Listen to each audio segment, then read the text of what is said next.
Bienvenue à Abdelkader Boukhris.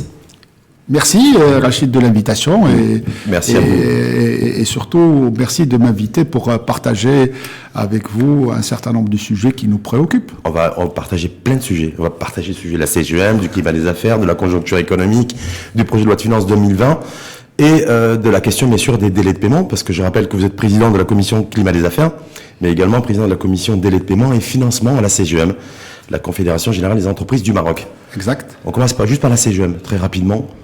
L'atmosphère ambiante, on en est où? L'atmosphère ambiante, juste pour rassurer tout le monde, c'est que la CGM, d'abord, c'est une institution qui a 70 ans, qui a connu beaucoup de choses, et donc c'est ce qui vient de se passer à la CGM fait partie de la vie d'une institution, quelle qu'elle soit. Est-ce que l'ambiance est bonne aujourd'hui? Pardon? Est-ce que l'ambiance est bonne? Oui, l'ambiance est parfaite. Aujourd'hui, je pense qu'on a remis les instances en marche, parce que il faut savoir que nous avons vécu une situation inédite au sein de cette organisation, puisque on s'est retrouvé avec une démission du président, une démission du vice-président général et une démission du directeur délégué.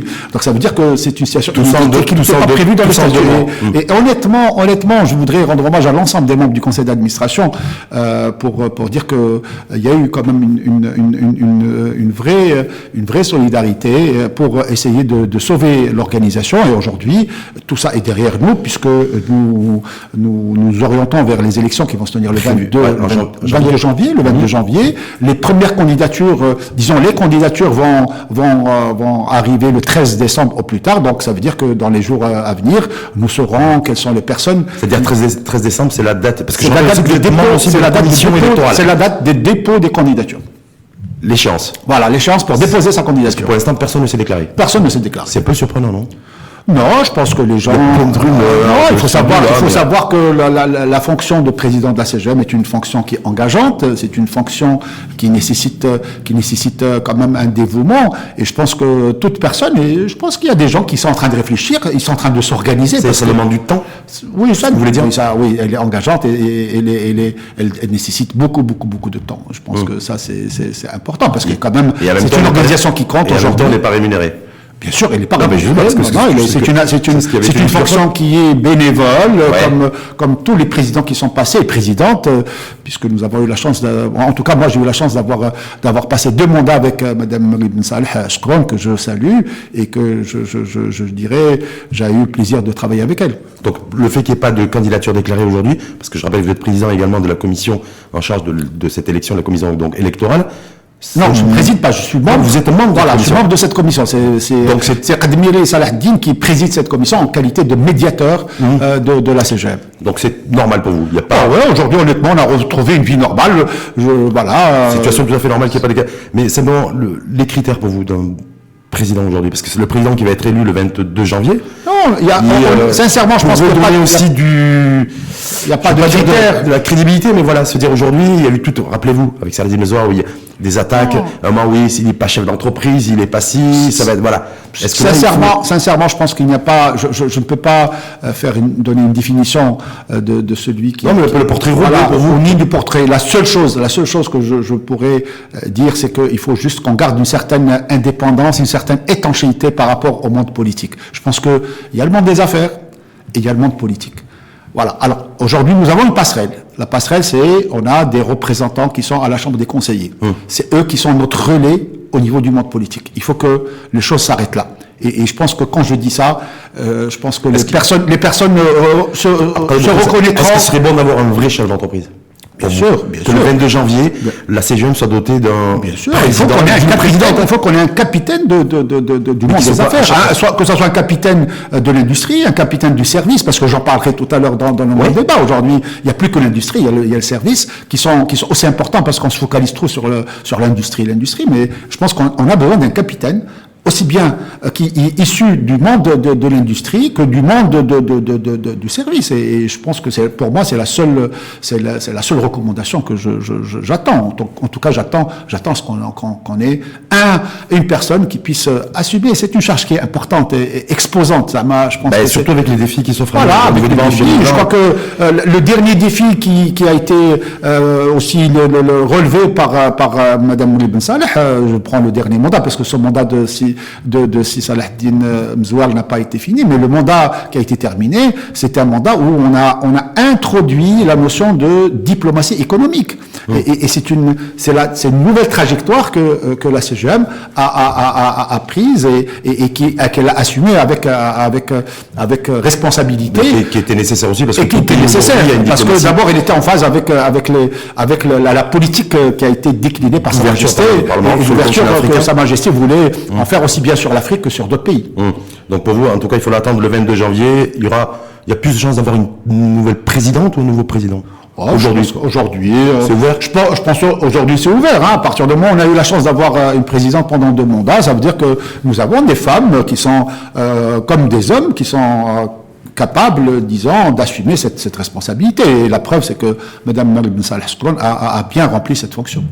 Donc en tout cas, on attendra le 22 janvier. Il faut l'attendre. Inch'Allah. Un an? Non, non.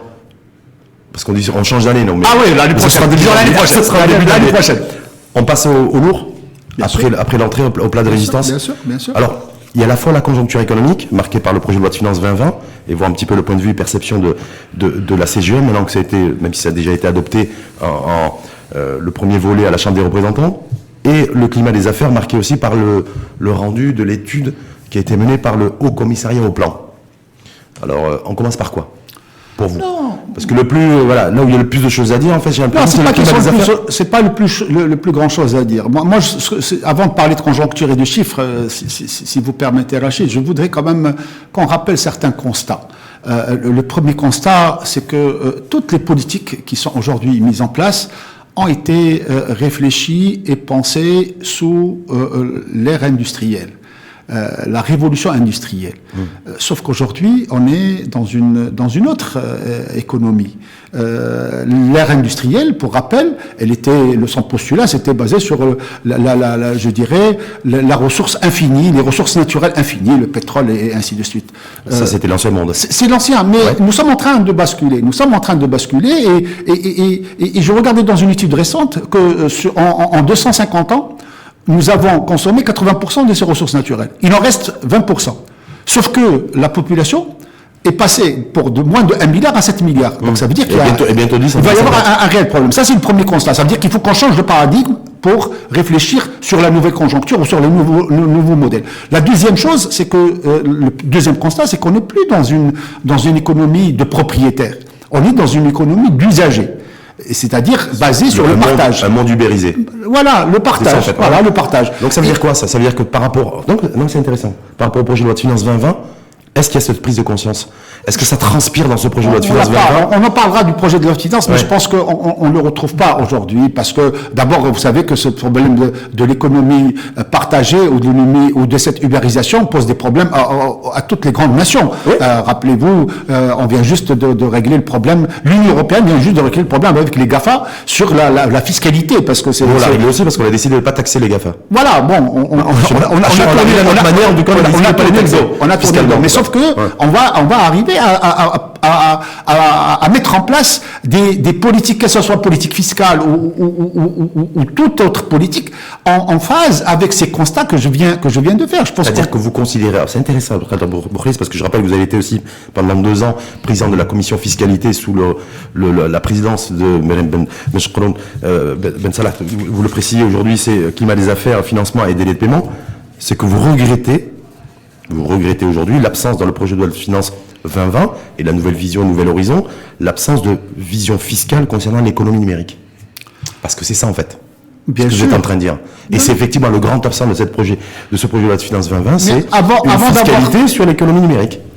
Mais avant d'avoir une fiscalité... Une vision en tout cas. Voilà, ou une vision sur le numérique, je pense qu'il faut qu'on essaye de faire...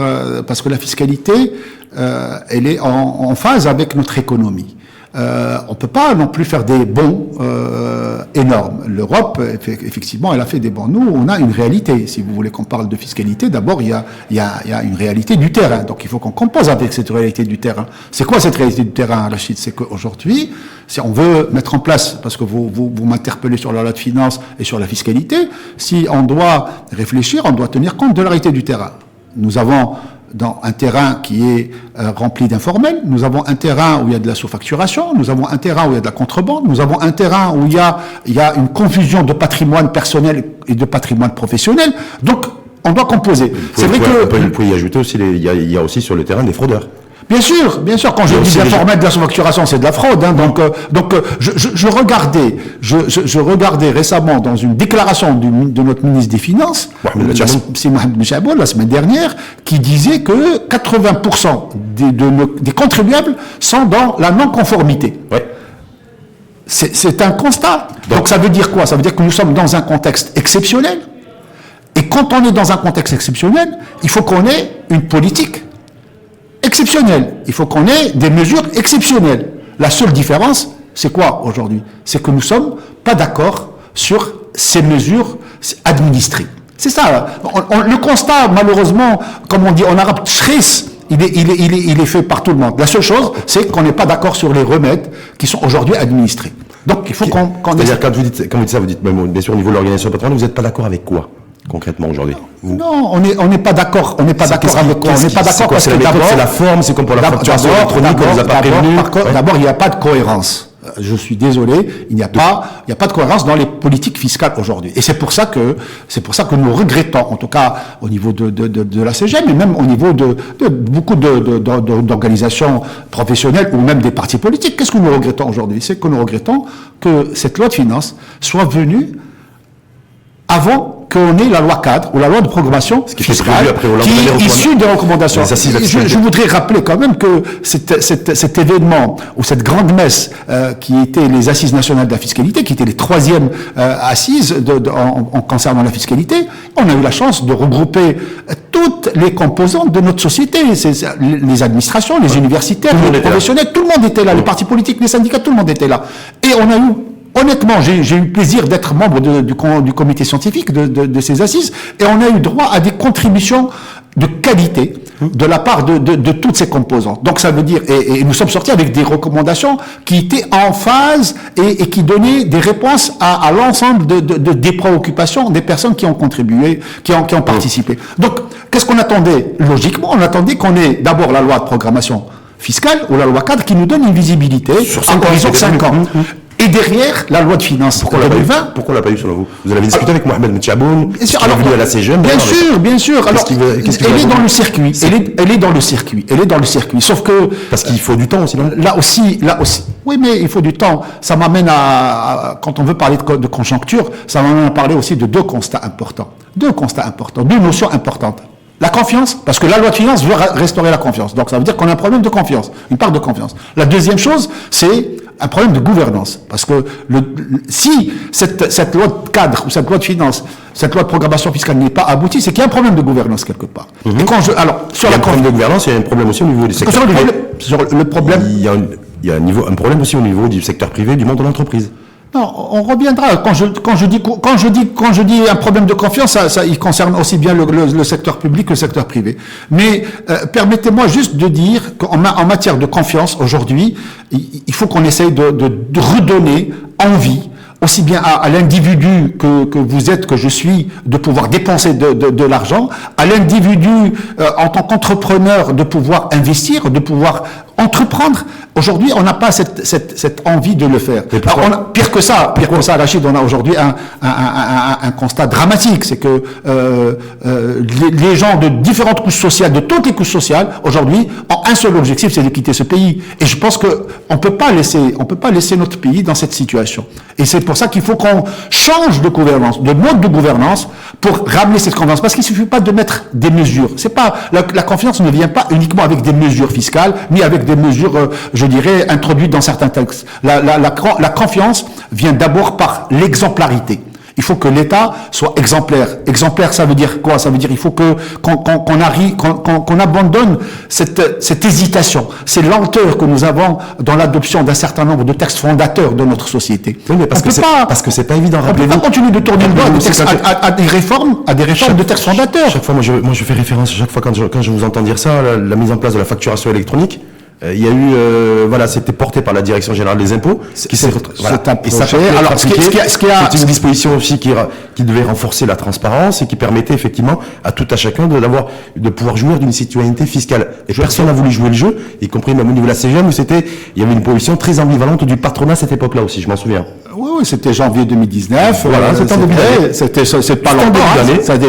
C'était début de cette année. Alors, ce qui a fait débat, c'est pas la facturation électronique, c'est l'ICE, c'est le fameux identifiant qui a posé problème. Et s'il a posé problème, c'est tout simplement parce que nous n'avons pas suffisamment communiqué. Ça, on revient à un sujet qui est important aussi. Je parlais tout à l'heure de confiance gouvernance et je voudrais rajouter un autre élément qui est la communication. Il faut savoir que l'ICE qui a fait débat a été mis en place en 2016. Et il a été renforcé en 2018 au niveau des lois de finances. La loi de finances de 2019 n'a rien apporté sur l'ICE.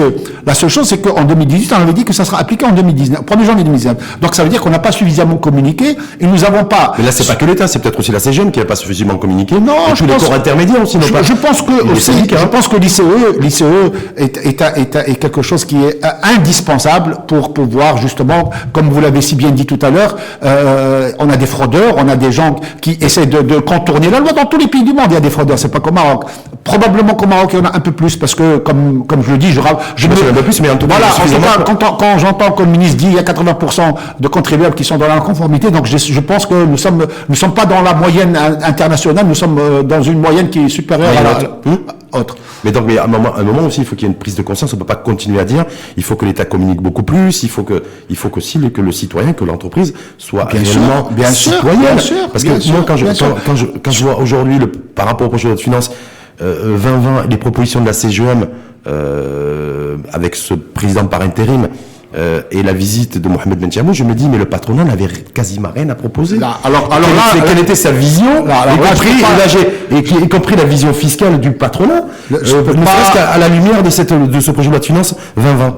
Non, alors là, je voudrais juste rappeler et remettre les choses à leur endroit. C'est que, d'abord, pour la préparation du projet de finance, du projet de la loi de finances 2020, la CGM s'est basée sur la production et la contribution au niveau des assises nationales de la fiscalité, parce qu'il faut savoir que ça s'est passé en 2019 et nous avons, je dirais, au niveau de la CGM, mis en place une commission qui a veillé d'experts qui était pilotée par Sir Khalid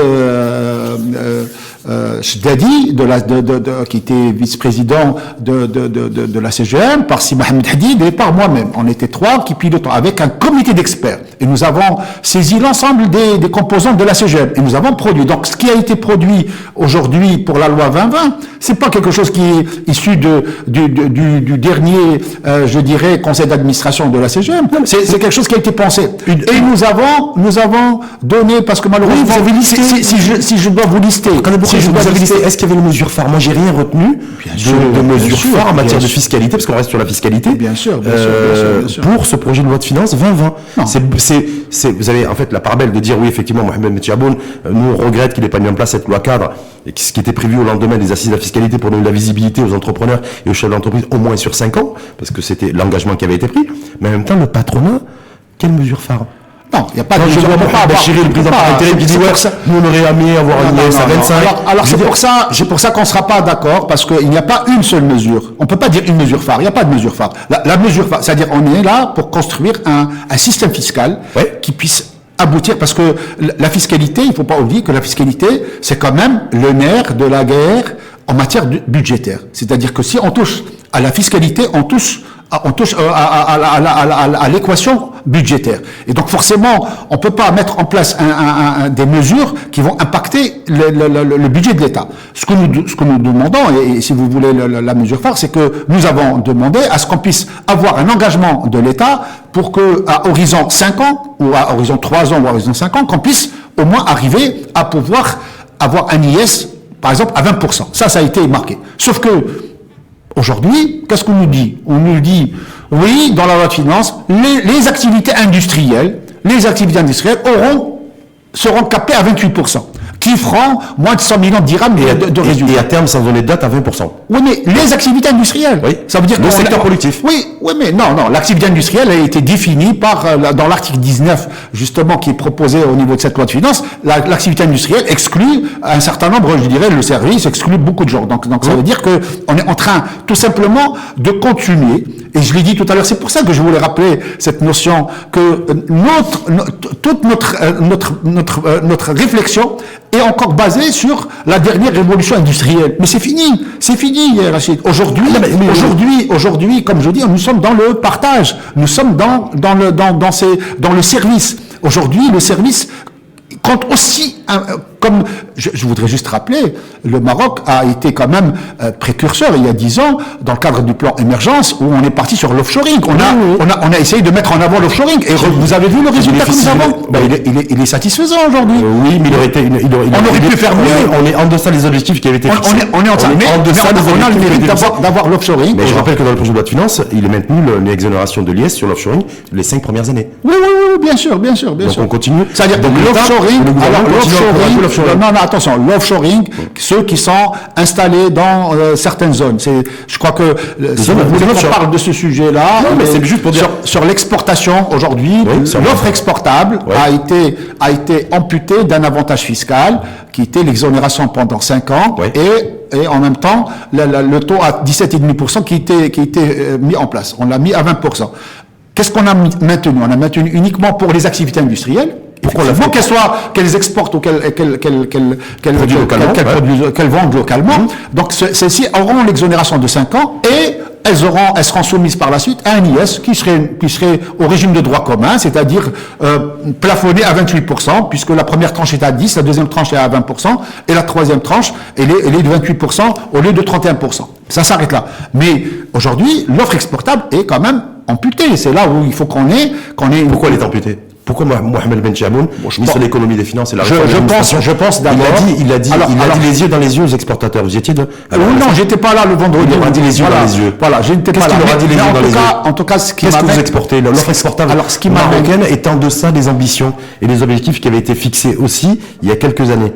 Donc on devait exporter, donc la fiscalité s'est mise aussi pour permettre justement de favoriser les exportations. On s'est rendu compte on a une offre exportable qui est très faible, et deux surtout, c'est que l'imposition, ce que payent comme impôt les entreprises dédiées à l'export était largement en deçà de ce qu'elles devaient faire. Mais vous avez oublié un autre élément donc qui a favorisé cette prise de décision par le ministre des Finances, c'est l'Union européenne. Parce que l'Union européenne aujourd'hui, parce que ce débat, il est venu quoi? Il est venu parce que l'Union européenne estime que la mesure de fiscale qui est en faveur de l'offre exportable marocaine est dommageable pour l'économie européenne.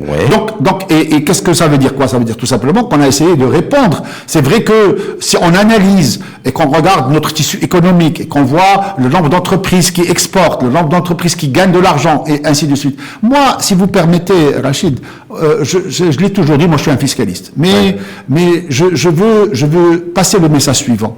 La fiscalité n'est due que lorsqu'on gagne de l'argent. Ça, c'est un quoi. Quoique, au Maroc, on a un dispositif, et je souhaite, tout à l'heure, vous me dites quelles sont les mesures phares que nous avons proposées, c'est de la suppression de la cotisation minimale. Une injustice, parce que dans aucune économie au monde, on ne peut demander à un opérateur de payer un impôt alors qu'il perd de l'argent.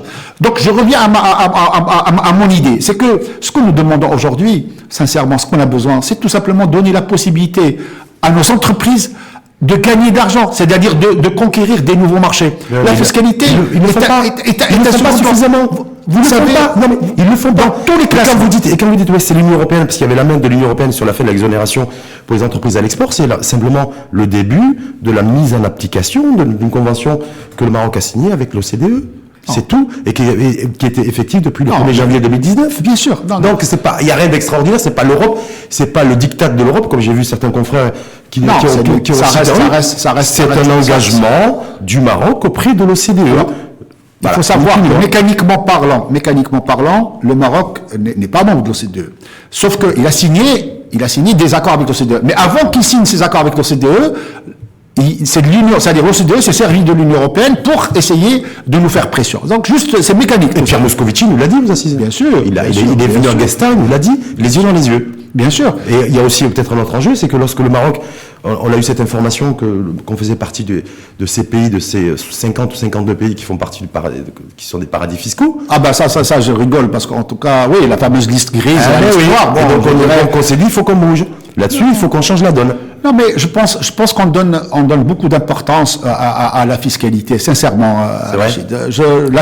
La fiscalité, elle est nécessaire, mais elle n'est pas suffisante pour régler tous les problèmes. La mise en conformité. On peut pas régler tout. Est-ce que la mise en conformité avec les règles un petit peu internationales, avec l'Union européenne, avec qui on commerce essentiellement, était nécessaire aussi? Non, mais d'abord, avant d'être en conformité avec l'international, il faut qu'on soit en conformité avec nous-mêmes. Parce que la fiscalité, c'est d'abord un problème comportemental. Quand je disais tout à l'heure qu'il y a des gens qui sont en conformité en interne, on ne veut pas chercher à être en conformité avec l'international, alors qu'en interne, on n'est pas en conformité. Donc ça veut dire qu'il faut qu'on change de système. Il faut qu'on ait un rapport avec l'impôt qui soit différent que ce qu'on est aujourd'hui. Parce qu'aujourd'hui, nos concitoyens ont un rapport qui est très particulier. Et je pense que si nous ne changeons pas de mécanisme et de réflexion et de paradigme, on ne pourra pas continuer. On peut mettre les meilleures mesures de la terre. Ça pour le citoyen, effectivement, mais pour le monde de l'entreprise.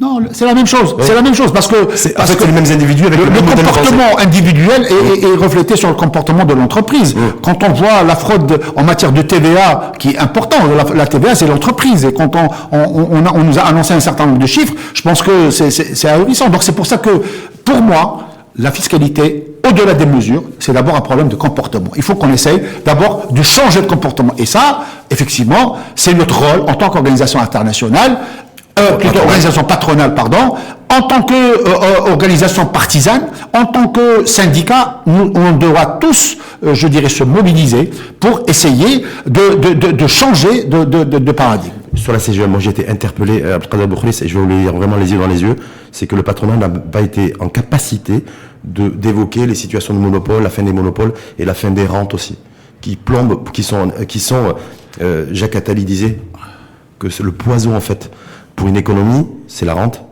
c'est le monopole et c'est la protection. Alors, les mesures de sauvegarde. Alors, la CGM n'a fait aucun... Non, monsieur. Une des mesures fiscales que nous avons proposées, une des mesures que nous avons proposées, c'est effectivement de pouvoir imposer certaines activités qui sont protégées, ou des activités qui sont sous autorisation ou sous licence. Ça, c'était du temps du président qui a produit sa démission. Oui, mais c'est dans les mesures de la CGM ne sont pas liées au président. C'était, je crois, même du 35, 36, 37%. Voilà. En tout cas, on a proposé ça. Pourquoi on a proposé ça? On a proposé ça parce qu'on estime silencieux.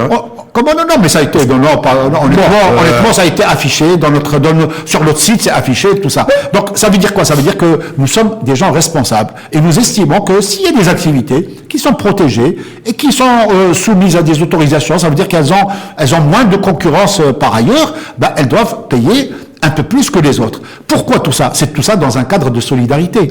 C'est pourquoi pour nous permettre d'abord d'élargir l'assiette, de pouvoir baisser la pression fiscale sur un certain nombre d'opérateurs et de pouvoir élargir l'assiette et de donner une adhésion à l'impôt. C'est ce que je disais tout à l'heure. Ça n'a pas été retenu selon vous, par Mohamed Metchaboun? Je pense qu'elle est dans le pas, elle est dans le calendrier, parce qu'il faut savoir que ça fait partie des recommandations, des 78 ou 80 recommandations. Parce que les professions protégées, il y a bien sûr des professions libérales. Le débat est sur la table. Ouais. Il faut qu'on en parle. C'est pour ça qu'il faut l'inscrire au niveau de la loi cadre et que lors des lois de finances futures, qu'on pose le sujet et qu'on essaye de voir. Est-ce que Chakib Ben Moussa, qui a été nommé il y a 2 jours à la tête de la commission spéciale en charge de rénover le nouveau modèle de développement, est-ce que pour vous, d'un point de vue économique et surtout fiscal, c'est quelque chose sur lequel il doit plancher? Moi, je pense, je salue d'abord la nomination de Chakib Ben Moussa à la tête de cette commission qui va réfléchir sur le nouveau modèle de développement. Et je pense que ce qui nous a fait défaut, à un moment donné, il faut faire un mea culpa. Ce qui nous a fait défaut dans les assises nationales de la fiscalité, c'est qu'on n'avait pas de modèle de développement. Parce que la fiscalité doit être au service d'un modèle de développement. En même temps que la monnaie. Voilà. Or, Or, aujourd'hui, qu'est-ce qu'on a fait? On a réfléchi, on a fait une grande messe. Ouais. On a contribué, chacun à sa manière. Vous savez que même Monsieur Tout le Monde pouvait poster sur le site de la DGI. Oui, c'est participatif. Voilà. Donc c'est vraiment une occasion pour tout le Il monde. aurait fallu inverser. Il aurait fallu d'abord le réfléchir sûr. sur le modèle de développement et le modèle Il ne faut économique. pas oublier que cette notion, cette problématique de modèle de développement, elle date pas d'hier. Ça fait 2 ans que Sa Majesté a fait un discours et qu'il a dit que le modèle de développement a eu ses limites et qu'on doit réfléchir au nouveau. Que beaucoup de partis politiques ont déjà produit des papiers. Je cite le Circlage, je cite un certain nombre de partis qui ont donné leur contribution. Sauf que, malheureusement, aujourd'hui, on attend cette commission. Très content que aujourd'hui nous avons un président pour cette commission. Je pense que les membres qui vont composer cette commission ne vont pas tarder à venir et que nous allons nous mettre au travail. Et c'est là où effectivement la fiscalité va venir. Une fois que le modèle de développement serait mis en place, la fiscalité va venir répondre à ce modèle de développement. On aura ça parce que vous êtes un maestro de la fiscalité, c'est que est-ce qu'on pourra continuer à effectivement à protéger une classe moyenne et à l'élargir? Ça avait fait l'objet d'ailleurs d'un discours royal, en ayant une fiscalité aussi élevée sur le travail. C'est un vrai sujet. Oui, c'est un vrai sujet. De toute façon, vous savez, c'est pour ça que je dis il n'y a pas que la fiscalité. Si on veut améliorer la classe moyenne, il n'y a pas que la fiscalité, parce que il y a aussi une manière de permettre d'améliorer le pouvoir d'achat en prenant en charge un certain nombre de dépenses, notamment la santé, l'éducation. Bien sûr. Voilà. Et j'en cite. Comme ça, on condamne définitivement l'école publique et on condamne définitivement la santé publique. Voilà. C'est ça en fait. Vous imaginez un seul instant, vous, en tant que fiscaliste, de mettre en place des incitations fiscales pour encourager les ménages marocains à inscrire leurs enfants dans des écoles privées et à aller se soigner dans des cliniques. On marche sur la tête. Non mais on marcherait sur la tête. Le problème de ces mesures, quelles que soient les mesures, moi je suis pas là pour défendre toutes les mesures de la terre, mais je suis là pour expliquer pourquoi. Parce qu'une mesure, il faut la mettre dans un contexte. Et si nous sommes dans un contexte où on a aujourd'hui une réalité, c'est que je ne sais pas le chiffre du nombre de Marocains qui mettent leurs enfants au niveau de l'école privée. Parce qu'il y a c'est 11%. Voilà. Ouais. Donc aujourd'hui il y a un déficit. On est sur 700 voilà, 800 000. Voilà, il y a un déficit. Donc ça veut dire qu'on peut pas continuer à tourner le dos à cette réalité. Il faut quand même qu'on permette aux Marocains d'être sur le même pied Je d'égalité. m'intéresse aux 8 millions d'écoliers, je m'intéresse aux 8 qui sont dans le public, ou je m'intéresse aux 700 800 000 qui sont dans le privé. Je dois m'intéresser aux Marocains quels qu'ils soient, pour qu'on ait une certaine équité. Mais d'un côté j'en ai 8 millions, de l'autre côté j'en ai 800 000. Mais je veux avoir une équité, tout simplement. On passe au climat des affaires, parce que je rappelle que vous êtes président de la commission climat des affaires. Vous avez vu le rapport du HCP? Vous savez, j'aurais aimé que ce soit d'ailleurs un rapport de la CGM, parce que je me dis, moi la CGM est travaille, Abdelkader Boukhelis travaille, parce que bon, même si je sais que vous travaillez, et vous travaillez beaucoup, mais bon, en tout cas ça a été fait par le HCP. Qu'est-ce que vous en pensez de ce rapport? Non, alors... De ce rendu de rapport? Non, d'abord, avant de parler du HCP, si vous permettez, je voudrais, parce que vous m'interpellez sur le climat des affaires, il y a un sujet qui est important. C'est le sujet du doing business. Qui est lié au climat des affaires, et le classement, qui est intimement lié. Et le climat des affaires, je dirais, aujourd'hui, est un climat au Maroc, il est délétère. Sauf que, on est classé 53e, on est fier en tant que Marocain que le Maroc soit 53e. On est fier que, en tant que Marocain, que le Maroc soit passé de la 128e place à la 53e place en moins de 10 ans. Ça veut dire quoi? Ça veut dire qu'il y a du travail. La seule chose, Rachid, c'est que ces classements, ces améliorations, nous apportent rien au quotidien. C'est-à-dire qu'on a un affichage et un ressenti. Ça, c'est comme la température. C'est que vous avez la température affichée et la température ressentie. Aujourd'hui, moi, vous me dites, le Maroc est classé 53e, je suis fier. Mais moi, au quotidien, PME, monsieur lambda, entrepreneur, auto-entrepreneur. Je ne le vois pas. Je ne le vois pas, je ne le sens pas. Et donc, ça revient à quoi? Ça revient tout simplement. C'est quoi, ça jette le discrédit à ce classement international? Non, ça laisse pas. Ça veut dire tout simplement qu'il faut aller jusqu'au bout du travail qui a été fait. Parce que, vous savez... Et des dispositifs voilà, commencer à mettre en place. Pour qu'on puisse grimper d'une place à une autre, c'est qu'on met en place des textes. Sauf que la mise en œuvre de ces textes, malheureusement, on la voit pas. Ou quand elle arrive, elle est en incohérence ou en décalage par rapport à certaines choses. Mais en tout cas, lorsque moi il y a un truc sur lequel je souhaiterais vous faire réagir après de Boukhelis, c'est lorsque on voit dans ce rapport du HCP qu'une entreprise sur 3, chez nous, au Maroc, n'a pas recours au crédit bancaire pour des raisons religieuses de croyance. Ça veut dire quoi? Non, ça veut dire tout simplement, c'est que les Une entreprise sur toi, hein. Oh, C'est ouais, pas non, sur non, une sur non, dix. je suis C'est une sur trois. d'accord. Ça veut dire tout simplement que les banques participatives ne font pas leur travail correctement. Parce que je suis désolé. aussi, il y avait beaucoup. Ça veut dire alors pendant longtemps, on avait ce débat, parce qu'on avait que ce qu'on appelle les banques ou la finance conventionnelle, qui effectivement était en décalage par rapport à certains principes religieux. Et depuis maintenant quelques années, nous avons mis en place toute cette finance participative, Ouais. qui devrait répondre. Sauf que malgré ça, on s'aperçoit que le Marocain lambda ou la société... En tout cas, l'entrepreneur ne va voilà, pas. l'entrepreneur ne va pas. Mais ça, c'est un problème peut-être culturel. Oui, mais Ça- est-ce que la CGM s'y penche? la CGM se penche que j'ai vu que la CGM CGM ne se s'y est pas penche sur le penchée. problème du financement d'une manière globale. Mais est-ce que là, au lendemain de ce rapport du HCP, vous allez vous pencher sur cette réalité aussi, où s'est une penché entreprise depuis- sur trois depuis les- n'a pas recours au crédit bancaire? Depuis le discours royal, Oui. on s'est penché sur ce sujet du financement, puisque Depuis Sa le Majesté... discours royal. S'il n'y avait pas eu le discours royal, vous l'auriez pas fait, c'est ça? Non, on avait une commission de financement qui Oui. existait déjà, et qui faisait un travail. Je salue mon ami Ahmed Qassal qui présidait cette commission et qui avait déjà fait un travail colossal. Ce que je voudrais dire, c'est par rapport au problème de financement, il faut le traiter dans sa globalité. Je pense pas qu'il faut qu'on aille sur une niche en disant le financement participatif ou le financement religieux. Rachid, s'il vous plaît, est-ce qu'on peut s'arrêter 5 minutes et faire une rétrospective pour dire où est-ce qu'on était en termes de financement et où est-ce que nous sommes aujourd'hui? Il y a quelques décennies, il y a des décennies en arrière, le financement était réservé à une poignée d'entreprises. Aujourd'hui, Il s'est démocratisé. voilà, aujourd'hui, c'est démocratisé. Bah, grâce au C'est crédit. démocratisé. Grâce au J'ai vu crédit. Grâce au crédit. dans une étude que sur 100 dirhams qui sont prêtés, il y a 37 dirhams pour l'entreprise ou pour la PME. C'est quand même important. C'est pas suffisant. Le problème se pose où? Se pose d'abord dans la mise en œuvre de ces crédits. C'est-à-dire la lourdeur pour avoir ces crédits.